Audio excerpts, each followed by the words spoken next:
किसी समय की बात है जब भगवान बुद्ध अपने शिष्यों के साथ एक छोटे से गांव में प्रवचन देने के लिए पहुंचे। उस स्थान पर एक व्यक्ति मौजूद था जो बुद्ध से क्रोधित था। उसने बुद्ध के पास जाकर उन पर भला बुरा कहना शुरू किया। उसकी आवाज गूंज रही थी और उसके शब्द बाण की तरह तीक्ष्ण थे, लेकिन बुद्ध ने अपनी शांति को बनाए रखा। बुद्ध ने अपने आसपास के वातावरण में केवल मौन का अनुभव किया। उन्होंने उस क्रोधित व्यक्ति की बातों का कोई जवाब नहीं दिया।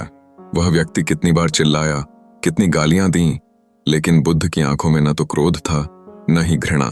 वे बस मुस्कुराते रहे, जैसे कि वे उस व्यक्ति के लिए एक गहरा संदेश लेकर आए हों।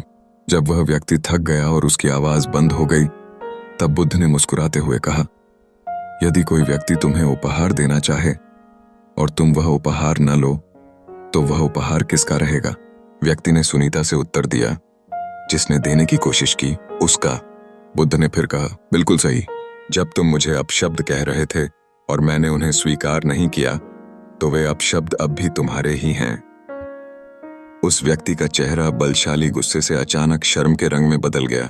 उसकी आत्मा हिल गई और वह बुद्ध के चरणों में गिर पड़ा, मानो उसने अपनी क्रोध से भरी भिक्षा लौटा दी हो। इस घटना ने सिखाया कि क्रोध और नफरत को क्रोध से नहीं, बल्कि शांति और धैर्य से समर्पण करना चाहिए। यह याद रखना आवश्यक है कि हमारी प्रतिक्रिया ही हमें दर्शाती है। जब हम गुस्से में होते हैं, तो हमें यह समझने की जरूरत है कि हम अपने भीतर के संतुलन को खो रहे हैं। ध्यान और समर्पण से संतुलन बनाना सबसे सही विकल्प है। यह कहानी न केवल शांति और धैर्य की मूल्यांकन करती है, बल्कि हमें यह भी सिखाती है कि जीवन की वास्तविकता में प्रतिक्रियाएं ही हमारे व्यक्तित्व को बनाती हैं।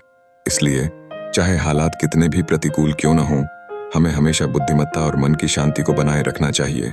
भगवान बुद्ध की ये प्रेरणादायक कहानियां हमें एक नई दिशा देती हैं, अपनी सोच को सकारात्मक दिशा में मोड़ने के लिए।